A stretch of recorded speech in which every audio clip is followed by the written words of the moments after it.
After I caught the flu, my in-laws came over to help with the kids. I woke up to find my mother-in-law wearing my robe, cooking in my kitchen, and telling my daughter, "This is what a real mother does." My husband said, "She's just old-fashioned." I waited until I could stand again. Then I donated every dish she used and changed the locks while they slept. I got the flu bad this past winter. I mean the kind that knocks you flat, where you sweat through your clothes and your bones ache. I could barely lift my head. I'm a mom of two girls. Abby is 7, Molly is 4, and I usually handle everything at home while my husband, Mark, works. But when I got sick, I couldn't even take care of myself. The first 2 days, Mark tried. Sort of.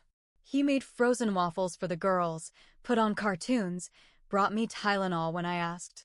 But he looked overwhelmed, like he was the one suffering. On day 3, he told me his parents were coming to help. My heart sank. Let me explain.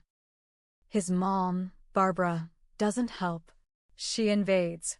She criticizes. She acts like this house is hers the second she walks in. I've tolerated her for years because she lives out of state and only visits a few times a year. But now she was flying in to save the day. They showed up that afternoon. Barbara walked in with a forced smile, Rick right behind her dragging a suitcase like they were moving in. She gave me a look like I was faking it, like I was lazy.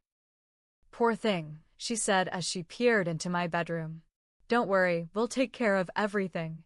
Mark acted like he'd done something heroic by calling them.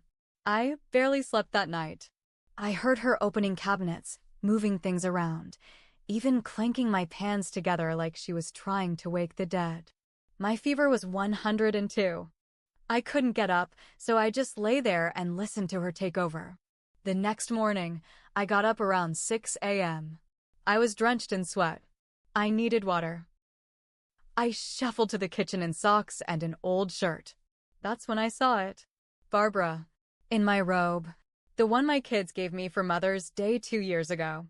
She was standing at the stove, flipping pancakes, like this was her home. She wasn't just wearing my robe.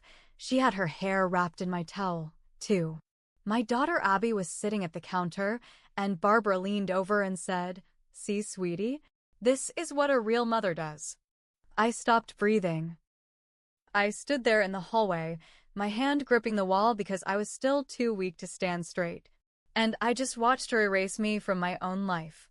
When she finally turned and saw me, she had the nerve to smile. "You should be resting, dear," she said, like I was the intruder. I couldn't even answer. I went back to bed. I curled up and cried. Mark came in later, and I told him what she said. He laughed. "She's just old-fashioned. She's trying to help." I stared at him.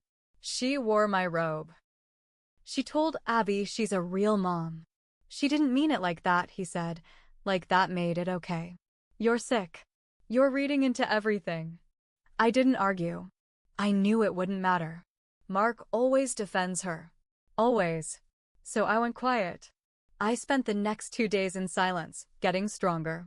I drank water. Took my meds. Slept when I could. I let her play queen of my castle. But inside, I was making a plan. By day 5, I could stand without falling. I waited until they were all asleep. Mark on the couch, Barbara and Rick in the guest room, the girls safe in their beds. I walked into the kitchen and stared at every dish, mug, and pan she touched. And I boxed them. Every last one. I drove them to the donation center that night and left them there. Then I went to the hardware store at 7 a.m. the next morning, bought new locks, and installed them. When Barbara went out later for her morning walk, she couldn't get back in. She knocked. Then she banged. I opened the door just a crack. "I changed the locks," I said. She blinked. "Why would you do that?" "Because this is my house," I said. "Not yours." "Not anymore." Rick came over, confused. Mark woke up and ran outside, barefoot. "What the hell are you doing?" he yelled. I looked him in the eyes and said, "You let her humiliate me. In my home. While I was sick and helpless. You didn't protect me. So I had to protect myself." He just stood there, speechless. I handed Barbara a bag with her things. The robe, the towel, nothing else. I think it's time for you to go, I said. They went to a hotel. Mark didn't come home that night. He came back the next day, angry. You embarrassed them. I said, they embarrassed me. He didn't say much after that. Just stormed into the garage. I didn't care. I finally had my house back. But that wasn't the end. That was just the start. Because once Mark saw I wasn't backing down, he started changing too. And not in a good way. After that, things changed fast. Mark came back inside that night like a stranger. He barely looked at me. Just grabbed a beer, turned on the TV, and sat there like everything was fine. Like his parents hadn't just been kicked out for crossing every line possible. He didn't sleep in our bed. Slept on the couch 3 nights in a row. I didn't ask why. I didn't want him there if he was going to sulk and treat me like I was the problem. But the worst part wasn't the silence. It was the way he started acting with the girls. Suddenly, he was overly involved. Picking Abby up from school without telling me. Giving Molly candy before dinner. Trying to be the fun parent. And then he started making comments to them that made my stomach turn. One night, I heard him whisper to Abby while tucking her in, "Don't worry, Grandma will be back soon." Some people just overreact. I froze in the hallway. That was the night I took his phone while he was asleep. He had it password protected, but Mark isn't exactly creative. I guessed it on the 3rd try, our wedding anniversary. I wish I hadn't. There were texts with Barbara. Long ones. Screenshots of my social media posts. Even photos of the kitchen she took while I was sick, captioned with things like, "I had to deep clean everything. It was disgusting, and no wonder she's sick all the time. Look at this mess." He never defended me. He never once said, "Don't talk about my wife like that." Instead, he replied, "I know. I'll handle it when she calms down." When I confronted him the next morning, he didn't deny it. "She's my mother, Kate," he said, like that was supposed to excuse everything. I told him flat out, "If you ever share my private photos or conversations with her again, we're done." I mean it. He laughed. "What are you gonna do? Throw me out like you did them?" I looked him dead in the eyes and said, "If I have to." That's when the mask slipped. He stood up fast. Got in my face. "You think this house is yours? You think you're the only one who matters here?" I didn't flinch. I said, "No, I think I'm the only one who acts like it." That shook him. He backed off. Stormed out. Didn't come home that night. But what happened next wasn't something I could have predicted. 2 days later, a CPS worker showed up at our door. Someone had filed a report. Said the house was unsanitary, that the children were left unsupervised, and that I had violent outbursts in front of them. They wouldn't tell me who filed it. But I knew. Barbara. I sat on the couch that night, hugging Molly tight, shaking with anger. I told Mark what happened. He looked surprised. "She wouldn't do that." "You don't know your mother as well as you think," I said. And right then, I decided something. If they wanted to destroy me quietly, I'd fight back loudly. I wasn't done. I was just getting started. The CPS visit rattled me, but I held it together. I showed them the girls' rooms, the kitchen, the school schedules, everything. I answered their questions calmly. They left saying everything looked fine, but they'd follow up. That was the first real crack in my piece. After that, I couldn't sleep. I started checking the windows, locking the doors twice. I didn't feel safe, not from strangers, but from the people closest to me. I installed cameras. Quiet ones. One in the living room, one at the front door, one above the kitchen. I didn't tell Mark. I needed proof. Of something, anything. I just felt it in my gut. Something worse was coming. And I was right. 2 weeks later, I picked up Abby from school, and she was quiet in the back seat. Usually she tells me everything, who she sat next to at lunch, what song they sang in music class. But that day she just stared out the window. At dinner I asked, "Everything okay at school?" She nodded. Then looked at her dad. That night, After Mark went to bed, she came into my room and sat next to me. "Daddy said not to tell you," she whispered. My heart stopped. I turned off the TV. "Tell me what?" She looked down. "Grandma came to school last week. She said she was picking me up, but then Daddy showed up and said it was a surprise." I wasn't supposed to say anything. I stared at her. "What did she say to you?" She fidgeted. "She asked if you still sleep a lot, if you yell at Daddy, if you ever leave us alone." My blood ran cold. The next morning, I called the school, asked if anyone had changed the pickup list. The secretary said, "Oh yes, your husband added your mother-in-law 2 weeks ago," without telling me.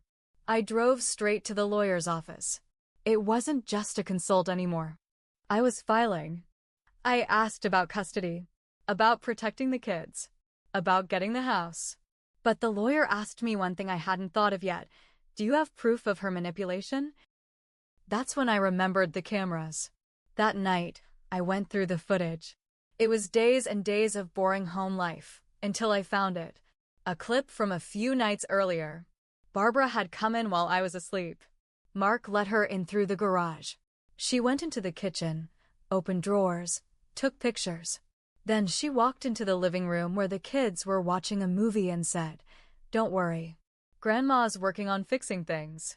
She turned to the camera, didn't even realize it was there, and whispered to Mark, "One more visit from CPS, and she'll be out of the picture."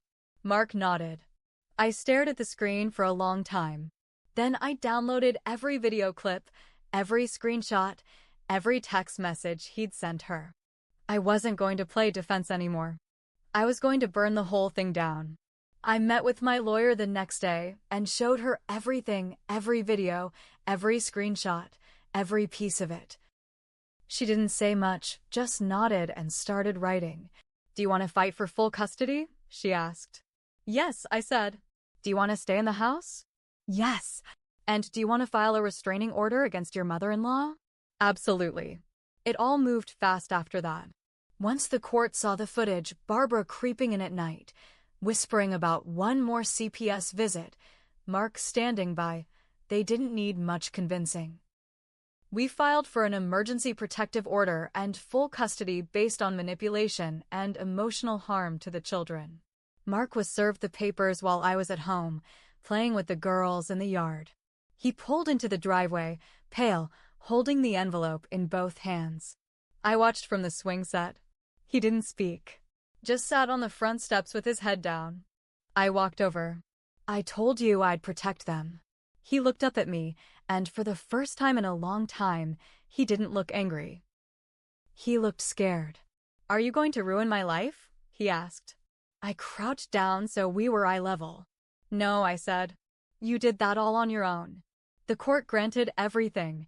Full custody to me, supervised visits for Mark, and a no-contact order against Barbara. The school removed her from the pickup list. I changed my number. I replaced the locks again, and had a friend move in for a while just to feel safe.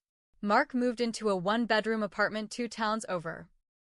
I didn't care where he went, only that he stayed away. Barbara tried to fight the restraining order. Showed up in court with a fake smile and a speech about how she only ever wanted to help. My lawyer played the video of her whispering about getting me removed. She didn't say another word. She was banned from seeing the kids. For good. But here's where I'll admit my own mistake. I didn't tell the girls everything. I didn't want them to hate their father or their grandmother. I thought maybe they'd just forget, move on. But kids remember.